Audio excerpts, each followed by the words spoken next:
Heart surgery చేసుకొని వచ్చారు. Future ఏంటనేది తెలియదు. ఉన్న డబ్బు మొత్తం దాని మీద ఇన్వెస్ట్ చేశారు. ఎలా సార్? అంటే అది చేయించుకున్న వాళ్ళకే తెలుస్తుంది. ఓకే.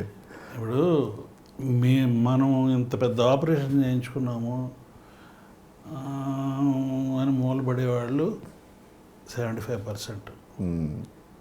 మనం చేయించుకున్నాము, this is the new life అని ఒక వేరే స్పిరిట్తో చూసేవాళ్ళు వెరీ ఫ్యూ ఉంటారు.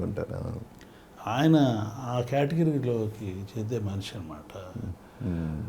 అందుకని ఆలోచనే ఉంటుంది, ఇంకా ఏమో ఆలోచించలేదు.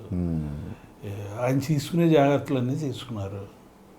దాని తర్వాత మీకు తెలుసు కదా, దసరా బుల్లోళ్ళు ఇటువంటి వాటిలో డాన్సులు ఇవన్నీ స్ట్రెన్యూస్గానే ఉంటాయి. సెక్రటరీలో కూడా బ్రహ్మాండంగా డాన్స్ చేశారు కదా. ఒక 2-3 నెలలు రీహాబిటేషన్, ఫిజియోను అయ్యి ఇదన్నీ ఉంటాయండి. ఆయన ఎప్పుడు he never use to drink alcohol.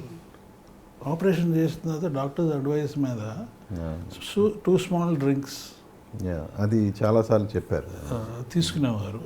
వాళ్ళు డాక్టర్ ఏం చెప్తే అది ఇక వితౌట్ ఇంత కూడా డీవియేషన్ లేకుండా చేసేవారు.